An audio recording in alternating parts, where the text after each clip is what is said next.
Welcome to the Author Studio, BookExpo America 2013 in New York City. And right now we're talking with Lena McCalla Njee. Hello, Lena. How are you? Hello. How are you? I'm good. Thank you. Good to meet you. And you have written a book called Autism Inspires. Yes. Why autism, and how does it inspire? Well, autism is one of my passion because I'm a school teacher. I teach kids with autism, and plus I have a personal connection because a very good friend of mine has a pair of autistic twins, and there is just something that touches my heart.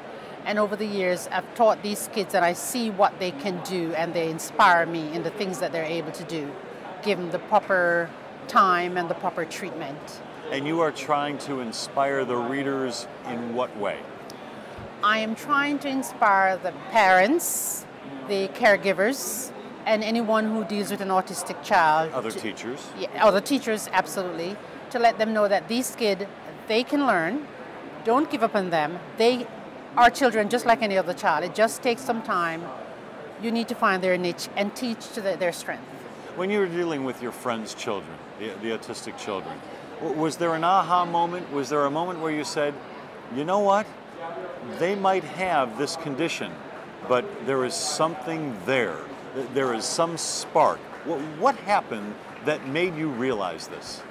Well, back to my friend who has a pair of autistic twins.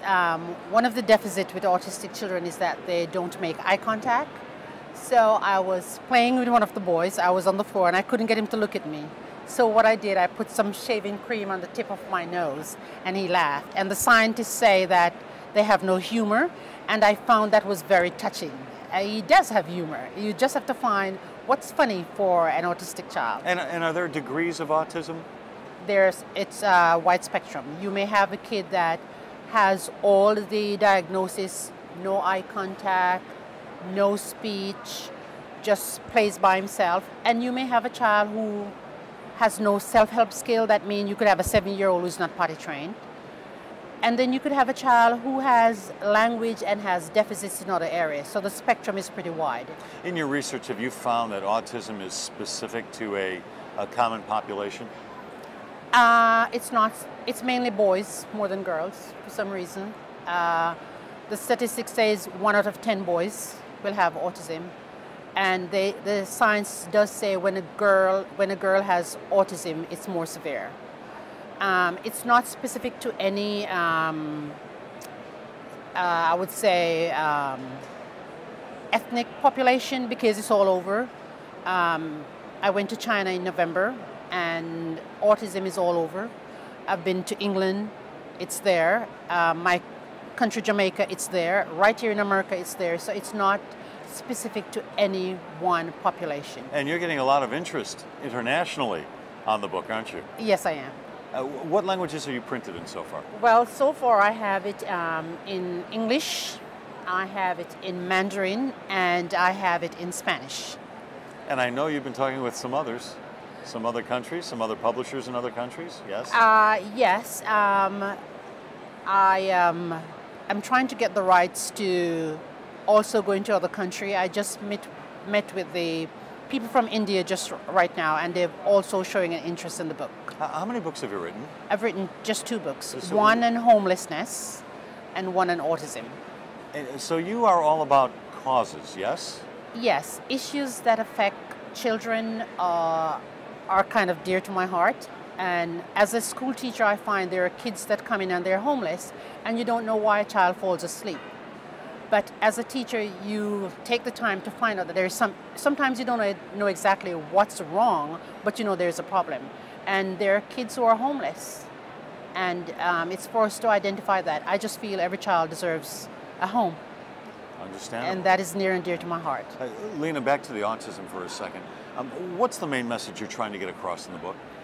My mantra is that all children can learn, and children with autism can learn. That's my main message, and my main message to parents is don't give up on your child because he or she has autism, because he's just a child just like any other child. You go into the store and there are so-called normal children who are running down the aisle. So because your child runs or screams, it's not only because he has autism. There are other stimuli in the environment that are bothering the child. So you have to take the child to make them more sensitize them some more to the sounds and the smell around them so they can deal with being out in the public. I would imagine you've gotten some pretty nice letters from parents, teachers, caregivers, caretakers about the book and about how it's helped people deal with autism, yes? Yes, I have. Give me an example. I received an email from a pair of gay couple. They bought my book online and they sent me an email. They said, we're happy about the book, but one thing, the first edition of the book, I call it Hope as a Mother Savior. They said, we're happy about the book, but I want you to know that being a mother, it's not gender specific. So my third edition, I've changed it to Hope as a Parent Savior because that was their suggestion. We have to be sensitive to everything Absolutely, these days, don't absolutely. You have to be politically correct, and they were right. What's your next great cause, Lena? I want to continue to keep autism in front because usually in the month of April everyone talks about autism and for some reason it dies down, but I feel as a teacher I know these kids can learn and I see the parents how despondent they become and I want to keep it in the forefront if I can. So I'm going to continue to talk about children with autism, they can learn, and homelessness I also want to bring that to the forefront, because I do believe every child deserves a home. What's the name of that first book, The Homelessness Home? Ivan Gets a Dream House. You can show that to the camera so everybody can recognize it. Ivan Gets a Dream House. Very nice. She is Lena McCalla Njee. The latest book is called Autism Inspires. Lena, thank you very much. Thank you so much. Right. Thank you.